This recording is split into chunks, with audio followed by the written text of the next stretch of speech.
દરિયામાં તોફાન આવે છે અને આ શિપ એક મોટા ખડક સાથે ઠોકાઈ જાય છે, અથડાઈ જાય છે. તેના નાના નાના ટુકડા થઈ જાય છે અને તેમાં બેઠેલા દરેક વ્યક્તિઓ તણાવા લાગે છે.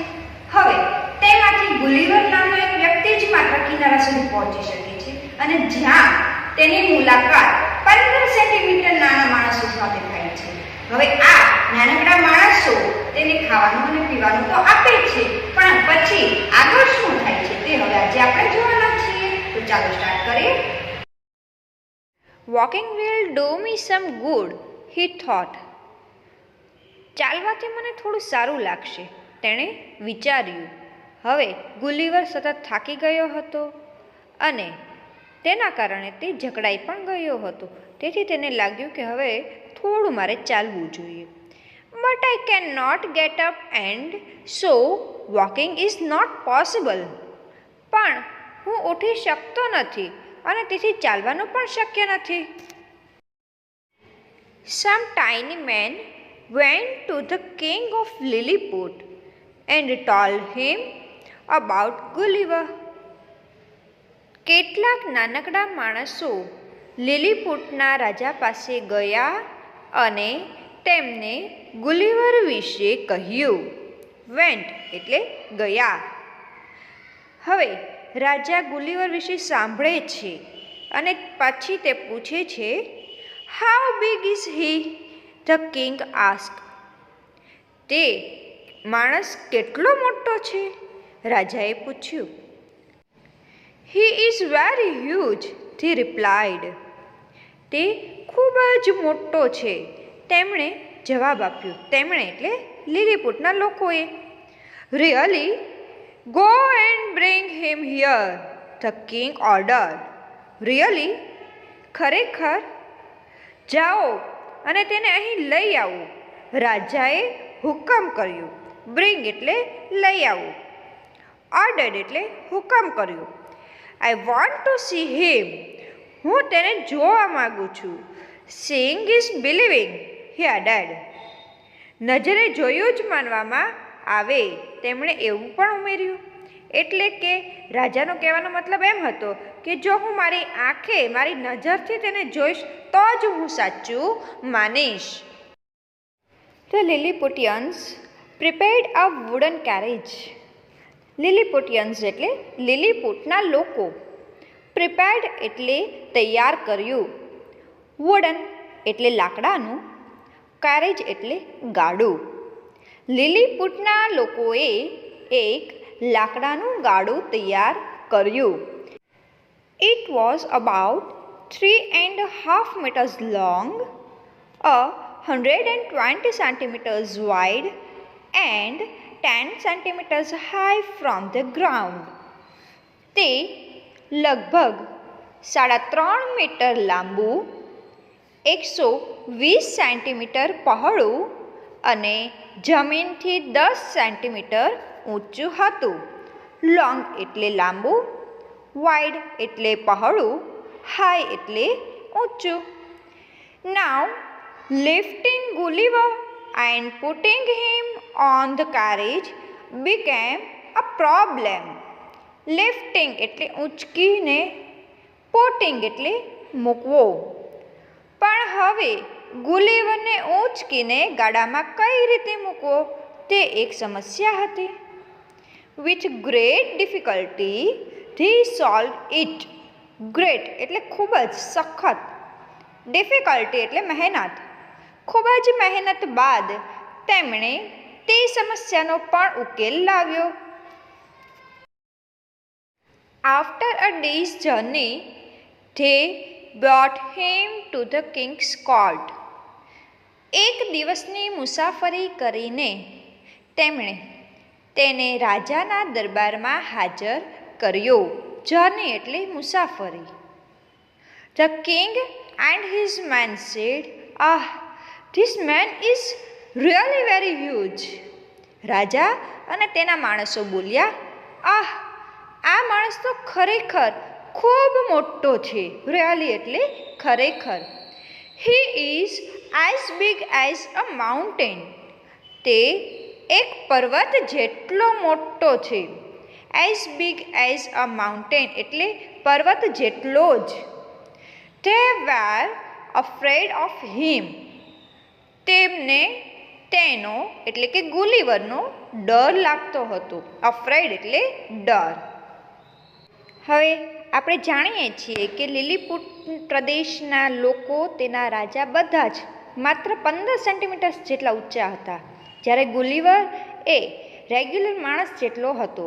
હવે નાનકડા માણસોના પ્રદેશમાં રેગ્યુલર હાઇટ વેઇટનો માણસ જાય તો એ લોકો એને કંઈક અલગ જ સમજી બેસે છે, એટલે તે લોકો તેનાથી ડરી રહ્યા હતા. But Gulliver greeted the king and promised to be their friend. Greeted એટલે અભિવાદન કર્યું, પ્રણામ કર્યા. પ્રોમિસ્ડ એટલે વચન આપ્યું. પણ ગુલિવરે રાજાનું અભિવાદન કર્યું, તેમને પ્રણામ કર્યા અને તેમના મિત્ર બની રહેવાનું વચન આપ્યું. The king was pleased and set him free. Pleased એટલે ખુશ થવું. રાજા ખુશ થયા અને ગુલિવરને મુક્ત કર્યો. ગુલિવર lived on the island happily for a long time. Long time એટલે લાંબા સમય સુધી. ગુલિવર લાંબા સમય સુધી તે ટાપુ પર આનંદથી રહ્યો. છે ને ઇન્ટરેસ્ટિંગ કે નજર સામે માત્ર 15 સેન્ટીમીટરના માણસોને જોવા, તેમની સાથે રહેવું. મજા આવી. હવે આપણે એક્સરસાઇઝ જોઈશું. Exercise 1. Here are some groups of words. Exercise 1. અહીં કેટલાક શબ્દના જૂથ આપ્યા છે. In each of them there is one word which does not belong to the group. તે દરેકમાં એક શબ્દ એવો છે કે જે તે શબ્દ જૂથમાં નથી આવતો. Find it out and underline it. તેને શોધી કાઢો અને તેને નીચે અંડરલાઇન કરો. અહીં એક એક્ઝામ્પલ આપેલું છે, આપણે જોઈ શકીએ છીએ, જેમાં વર્ડ્સ આપેલા છે metre, centimetre, kilometre and kilogram. હવે આપણે જાણીએ છીએ કે અહીં આપેલા વર્ડ્સમાંથી મીટર, સેન્ટીમીટર અને કિલોમીટર એ ત્રણેય કયા એકમ છે? અંતરમાપનના એકમો છે, બરાબર છે. જ્યારે કિલોગ્રામ એ વજન માપવાનો એકમ છે, જે અલગ પડતો છે, રાઈટ. તો આપણે અંડરલાઇન કોને નીચે કરીશું? કિલોગ્રામ નીચે. ઓકે, ચાલો તો હવે ફર્સ્ટ ગ્રુપ જોઈએ. First, scream, shout, sleep, yell. હવે પહેલાં તો બધાનું ગુજરાતી જોઈશું. સ્ક્રીમ એટલે ચીસ પાડવી, શાઉટ એટલે મોટેથી બૂમ પાડવી, સ્લીપ એટલે સૂઈ જવું અને યલ એટલે ખુશીથી મોટેથી બોલવું. હવે અલગ પડતો કયો વર્ડ છે? તમે જાણી જ ગયા હશો. સ્લીપ. તો અંડરલાઇન આવશે સ્લીપ નીચે. Next, ship, ocean, island, doctor. Gujarati કરો પહેલાં. શિપ એટલે વહાણ, ઓશન એટલે સમુદ્ર, આઇલેન્ડ એટલે ટાપુ અને ડોક્ટર. ઓકે, કયો છે? શિપ, ઓશન અને આઇલેન્ડ એ દરિયાને લગતી વસ્તુઓ છે, જ્યારે ડોક્ટર એ એક માનવ છે, બરાબર. તો અંડરલાઇન આવશે ડોક્ટર નીચે. Next, carriage, apple, basket and barrel. Carriage એટલે ગાડું, એપલ એટલે સફરજન, બાસ્કેટ એટલે ટોપલી, બેરલ એટલે લાકડાનું પીપ. ચાલો જોઈએ કયો અલગ પડતો છે. કેરેજ, બાસ્કેટ, બેરલ એ ત્રણેય એક પાત્ર છે જેમાં કંઈક વસ્તુ ભરી શકાય છે, જ્યારે એપલ એ ફ્રૂટ છે, રાઈટ. તો અલગ પડતો વર્ડ કયો કહેવાશે? એપલ. તો અંડરલાઇન કોને નીચે આવશે? એપલ નીચે. Last, buy, walk, swim and run. Buy એટલે ખરીદવું, વોક એટલે ચાલવું, સ્વિમ એટલે તરવું, રન એટલે દોડવું. હવે આપણે જાણીએ છીએ કે વોક, સ્વિમ, રન એ બધી કેવી શારીરિક ક્રિયાઓ છે. ઓકે, અને બાય એટલે ખરીદવું. તો કયો અલગ પડતો વર્ડ છે? બાય. એટલે અંડરલાઈન કોની નીચે આવશે? બાય નીચે. Okay. Exercise 2, answer the following questions. Exercise 2, આપેલા પ્રશ્નોના ઉત્તર લખો. First, where was the antelope? Where એટલે ક્યાં? એન્ટિલોપ ક્યાં હતું? ઓકે, પેસિફિક ઓશન, પેસિફિક દરિયામાં. તો આપણો આન્સર થશે the antelope was in the Pacific Ocean. Next, in the beginning the sailing was smooth. What happened afterwards? What happened એટલે શું થયું? Afterwards એટલે પછીથી. શરૂઆતમાં તો વહાણ શાંતિથી જઈ રહ્યું હતું, પણ પછી શું થયું? There was a storm in the sea. There was a strong wind and heavy rain. પછી દરિયામાં તોફાન ચાલુ થયું અને ખૂબ તોફાની પવન ફૂંકાયો અને ભારે વરસાદ આવ્યો.